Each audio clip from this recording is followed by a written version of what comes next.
कुछ नाम इतिहास की धुंध में नहीं खोते, वे समय के पन्नों पर अपनी निशान छोड़ जाते हैं।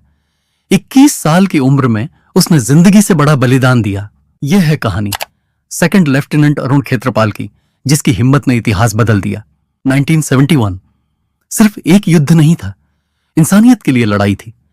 जब पाकिस्तान कई सालों बाद भी अपनी दो जगहों और संस्कृतियों को एक नहीं कर पाया, तब शुरू हुई एक दर्दनाक कहानी। पूर्वी पाकिस्तान के लोगों से उनकी भाषा, संस्कृति और अधिकार छीने गए। 1970 के चुनावों में अवामी लीग ने जीत पाई, पर सत्ता नहीं दी गई। ऑपरेशन सर्च लाइट ने तब इंसानियत पर जुल्म का नया पन्ना खोला। लाखों लोगों की जान गई, हजारों औरतों की इज्जत लूटी गई। भारत ने इस लड़ाई को सिर्फ राजनीति नहीं, बल्कि मानव अधिकारों की लड़ाई माना। 3 दिसंबर 1971 पाकिस्तान ने भारत पर पहली बार एयर स्ट्राइक की, जिससे जंग शुरू हुई। भारत ने जवाब दिया, 3 मोर्चों पर लड़ाई छेड़ी। पुणे के परिवार में जन्मे अरुण फौजी परिवार की तीसरी पीढ़ी थे। उनका बचपन फौज की कहानियों और अनुशासन से भरा था। लॉरेंस स्कूल सनावार में उन्होंने नेतृत्व और हिम्मत की नींव रखी। एनडीए में उन्होंने सख्त ट्रेनिंग ली और अपनी काबिलियत से सबका दिल जीता। उनका मोटो था नेवर गिव इन, जो उनकी पहचान बन गया।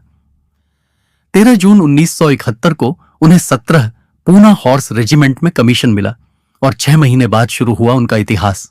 अरुण के पिता ब्रिगेडियर M.L. खेत्रपाल सेना के अनुशासित अफसर थे, जिन्होंने बेटे को फौज के संस्कार बचपन से सिखाए। घर में सैनिक किस्से, युद्ध के नक्शे और मेडल उनकी दुनिया थे। इस माहौल ने अरुण के दिल में देश प्रेम और कर्तव्य का भाव जगाया। सनावर के हॉस्टल में अरुण सिर्फ छात्र नहीं, एक स्क्वाड्रन लीडर थे। उनकी नेतृत्व क्षमता और दृढ़ निश्चय ने सबको प्रभावित किया। स्कूल का नारा था नेवर गिव इन, और अरुण ने इसे सच कर दिखाया। शकरगढ़ सेक्टर, पंजाब, भारत और पाकिस्तान के बीच का सबसे अहम मोर्चा। पाकिस्तानी सेना का मकसद था जम्मू की सप्लाई लाइन काटना, ताकि नियंत्रण पा सकें। भारतीय सेना ने इसे रोकने का प्रण लिया। 15 दिसंबर 1971 को भारतीय इंजीनियर रेजिमेंट ने खतरे में बारूदी जमीन की सफाई शुरू की, जो रेत और दलदल में बड़ी चुनौती थी। 16 दिसंबर की सुबह भारतीय टैंकों ने डटकर दुश्मन से टक्कर ली, जहां लड़ाई का फैसला होना था। पाकिस्तानी सेना ने पैटर्न टैंकों से बड़ा हमला किया। 20 स्क्वाड्रन ने मदद मांगी और रेडियो पर गूंजा नाम, सेकंड लेफ्टिनेंट अरुण खेत्रपाल आ रहे हैं सहायता के लिए। अरुण ने देर नहीं की। बारूद और गोलियों के बीच अपने सेंचुरियन टैंक फमागुस्टा के साथ सीधे दुश्मन पर टूट पड़े।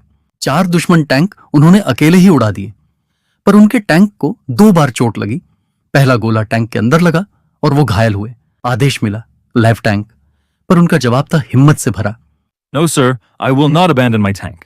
My main gun is still working, and I will get these bastards. आखिरी नारा, जगदम्बा की जय। फिर दूसरा गोला टैंक पर लगा, सब कुछ खत्म कर गया। 21 साल का जवान भारत की आखिरी रक्षा की दीवार बना। 16 दिसंबर 1971 को पाकिस्तान ने आत्मसमर्पण किया। भारत जीता।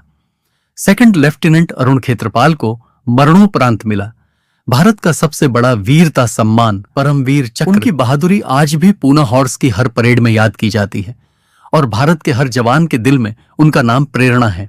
करीब 30 साल बाद एक पिता लौटे अपने बेटे की जन्मभूमि सरगोधा, पाकिस्तान। मिले एक ऐसे ब्रिगेडियर से जो युद्ध में दुश्मन थे पर इंसानियत में साथी। ख्वाजा मोहम्मद नासिर ने कहा, सर, मैं वही आदमी हूं जिसने आपका बेटा मारा। पिता की आंखों में आंसू थे, पर नफरत नहीं, क्योंकि उस दिन की लड़ाई में मिला सम्मान दोनों के दिलों को जोड़ गया।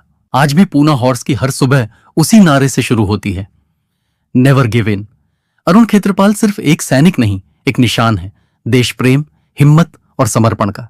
उनकी कहानी बताती है कि जब जिम्मेदारी आती है तो उम्र मायने नहीं रखती। 21 साल की उम्र, एक मुस्कान, एक टैंक और एक इतिहास। I will not abandon my tank. इसलिए अरुण खेत्रपाल आज भी हर भारतीय जवान के दिल में जिंदा है।